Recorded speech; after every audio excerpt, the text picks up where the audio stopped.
नमस्कार, मैं हूं दिव्या और आप देख रहे हैं आंखें न्यूज 24। आइए सबसे पहले नजर डालते हैं आज के मुख्य समाचारों पर।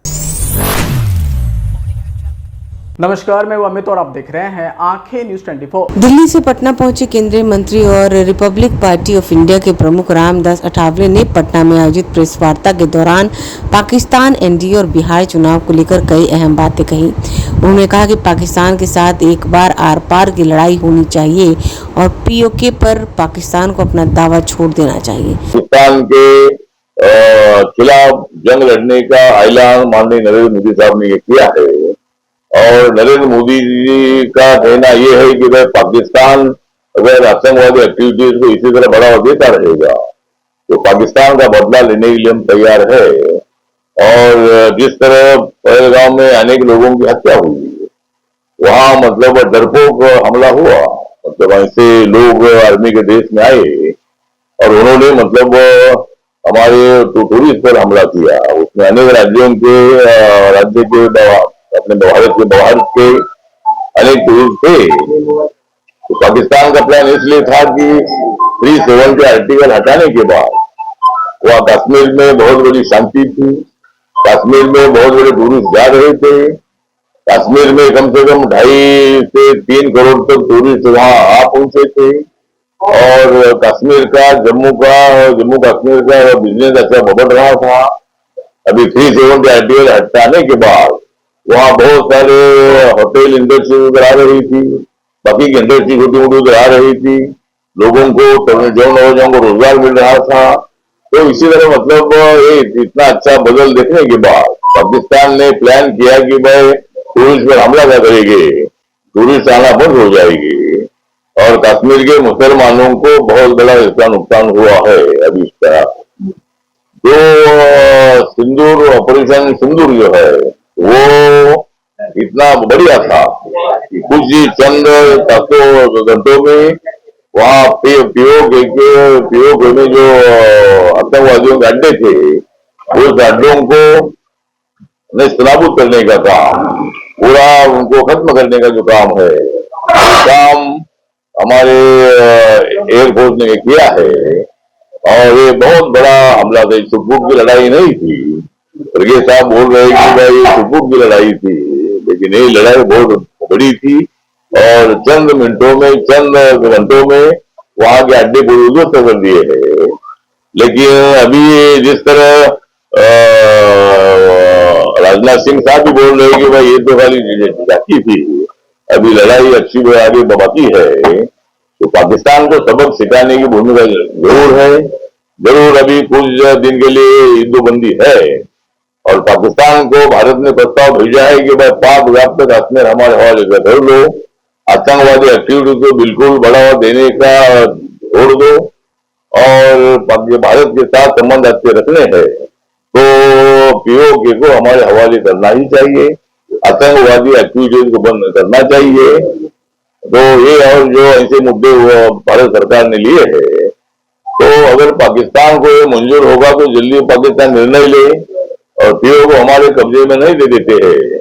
तो मेरी पार्टी की भी मांग ये है कि भाई एक बार पाकिस्तान के साथ आर पार की लड़ाई होनी चाहिए, पाकिस्तान के साथ युद्ध ऐसा होना चाहिए कि पाकिस्तान को हमेशा के लिए सबक सिखाने की आवश्यकता है और पीओके को इस वक्त अपने काबू में लेना चाहिए। पंडित जवाहरलाल नेहरू जी के टाइम पर मतलब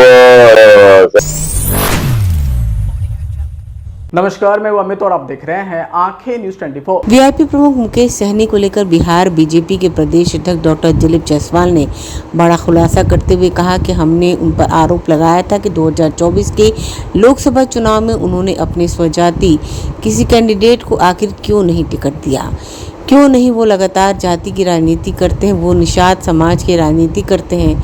3 लोकसभा सीट उनको मिल गया लेकिन उन्होंने एक भी टिकट अपने स्वजाति किसी व्यक्ति को नहीं दिया। वहीं आगे उन्होंने मुकेश सहनी के उस बयान का कटाक्ष करते हुए कहा कि जिसमें मुकेश सहनी ने कहा था कि वह सरकार 3 महीने के बाद खत्म हो जाएगी, तो दिलीप जायसवाल ने कहा कि उनको राजनीति का ककहरा तक पता नहीं है कि आज तक 3 लोकसभा सीटों लड़े, क्यों नहीं एक भी सहनी को उन्होंने टिकट दिया। जब वो सहनी का ही राजनीति करते हैं, वीआईपी पार्टी निषाद और सहनी के विकास के लिए बना है। लेकिन जब टिकट देने का बारी आता है तो उस समय वो सहनी को भूल जाते हैं, तो सहनी फिर किस चीज के लिए उनके साथ है? मैंने ये सवाल किया था। इस बात का जवाब पहले वो दे दें कि सहनी समाज को वो लोकसभा का 3 टिकट उनको मिला, सहनी समाज को दिए, किसी को विधानसभा का इतना टिकट मिला, एक रामचंद्र बाबू को दिए थे। रामचंद्र बाबू भी उस दिन आपने देखा बीजेपी ऑफिस में बताया कि कैसे प्रताड़ित किया उनको। तो मेरा सिर्फ एक ही सवाल है कि कोई भी नेता अगर किसी जात की राजनीति करते हैं तो लोकसभा और विधानसभा में जितना टिकट बांटे तो उनको अपने जात को सबसे पहले प्राथमिकता देना चाहिए। इस पर तो कोई सवाल ही नहीं है। उन्होंने आरोप हो गया ना इस पर। मुंबई हम जा रहे थे तो 2 बीजेपी के बड़े नेता थे, वो सब तो घटिया बात है। सर्वदलीय कमेटी जो है यूएई के हवा वाली बात पर कोई जवाब प्रदेश अध्यक्ष ने लेकिन टीएमसी सांसद यूसुफ पठान नहीं गए और कहे कि पार्टी का जो गाइडलाइन था उसी के अनुसार हम लोग नहीं गए हैं सर्वदलीय। अच्छा, वो अपने बेनकाब होता है। अगर कोई सर्वदलीय बैठक में नहीं जाता है जहां पूरा देश एकत्रित होकर जा रहा है, वहां पर अगर कोई नहीं जाता है तो अपने आप बेनकाब होता है। दुनिया देखती है, देश देखती है। कांग्रेस के द्वारा भी जारी किया गया मैनिफेस्टो कि हमारी सरकार है, महागठबंधन की सरकार बन गई तो 25 कांग्रेस को पहले ये जवाब देना चाहिए कि पूरे देश में जहां जहां वादा किया था, सरकार तो एक बार बना लिया लेकिन बाद में उसको लात मार के हटा दिया गया। भूपेश बघेल, रमन सिंह को हटा के कांग्रेस का सरकार छत्तीसगढ़ में बना। ये देंगे, वो देंगे, यो योजना चलाएंगे, वो योजना चलाएंगे, बाद में एक भी योजना नहीं चला सका। तो सर क्या हुआ छत्तीसगढ़ में? लोगों ने उसको लात मार के भगा दिया और बीजेपी का 2/3 से बहुमत से सरकार बन गया। तो पूरा देश मोदी की गारंटी पर विश्वास करता है। इन लोगों को मालूम ही नहीं है कि क्या घोषणा करना है। लोगों को मोतियाबिंद हो गया। नीतीश कुमार जी की सरकार आने के पहले, आप लोग का तो शायद पता नहीं उस समय जन्म हुआ होगा या नहीं, कम उम्र है, लेकिन नीतीश कुमार जी सरकार आने के पहले पूरे पटना में एक तो चिरैया टारपुल था। नमस्कार, मैं अमित और आप देख रहे हैं आंखें न्यूज 24। बिहार में पिछले कुछ दिनों से हुई घटनाओं को लेकर नेता प्रतिपक्ष तेजस्वी यादव काफी गुस्से में है। साफ तौर पर उन्होंने बिहार के ऊपर बड़ा हमला करते हुए कहा कि जो सरकार चूहा तक को नहीं पकड़ पाती वो सरकार अपराधियों पर क्या कार्रवाई करेगी। वह सिर्फ अपने पावर का दुरुपयोग कर निहत्थे और परीक्षार्थी अभ्यर्थियों पर लाठी डंडे बरसा रही है। और दूसरे तरफ जो निर्दोष लोग जो होते हैं उनको जेल में बुला करके, थाने बुला करके पिटाई की जाती है। अभी हाल फिलहाल का मामला जो है सीतामढ़ी का आया है और मुजफ्फरपुर में भी एक महिला को बेरहम ढंग से जो है पुलिस के लोगों ने पीटने का काम किया है। ये बात जो है मानव अधिकार तक जो है जाएगी। पुलिस जिसके साथ जो रवैया कर दिया इसको हम लोग बर्दाश्त करने वाले लोग नहीं। और पूरी तरीके से अफसरशाही पूरे बिहार में जो है वो लागू। सरकार की तो हालत है कि चूहों को तो पकड़ नहीं पाती। चूहा बिहार में शराब पी जाता है, चूहा बिहार में बांध काट लेता है, चूहा अस्पताल में लोगों का उंगली काट ले जाता है। ये सरकार में चूहों का और अपराधियों का बोलबाला हो चुका है। जो सरकार चूहों पर कार्रवाई नहीं कर सकती वो अपराधियों पर क्या कार्रवाई करेगी। और माननीय मुख्यमंत्री जी इतने अच्छे अवस्था में है कि उनकी गुंडागर्दी कर रही है पुलिस और कोई कार्रवाई नहीं होती है पुलिस पे। ये एक आध मामला थाना का नहीं, कई जगह, कई हद, लगभग हर जिलों में कई बार पुलिस प्रशासन, थाना के लोगों ने बेरहमी से आम बिहार के जनता को पीटने का काम किया। बस इनकी दिलेरी यही, निर्दोष निहत्थे लोगों को पीटो, चाहे थाना बुला करके या आंदोलन कर रहे जो छात्र नौजवान जो अपने अधिकार के लिए आंदोलन करते हैं बस उनकी कुटाई करते हैं। पुलिस में लगाम हो चुकी है एकदम।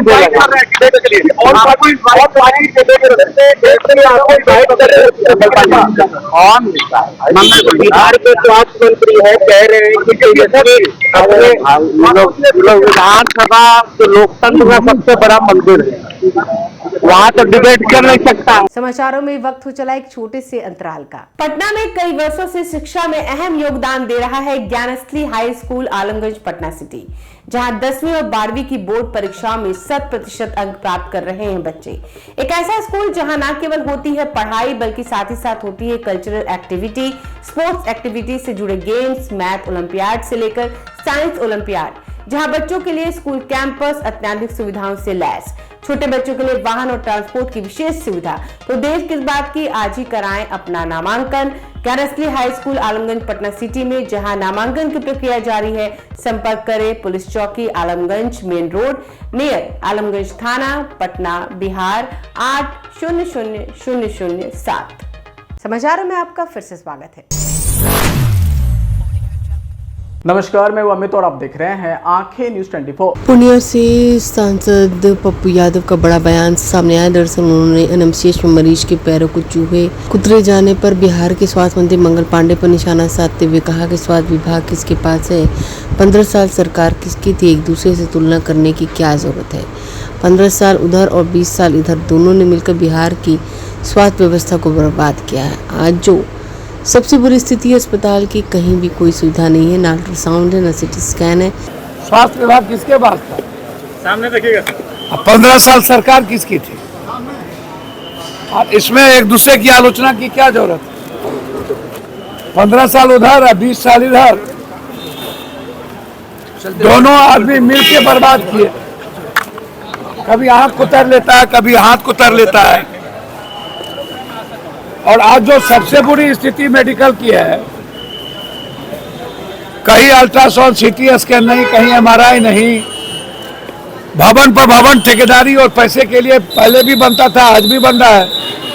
ठेकेदारी होगी, उसका वसूली होगा, ना वहाँ डॉक्टर होगा, ना वहाँ दवाई होगा, बड़ी बड़ी बात होगी।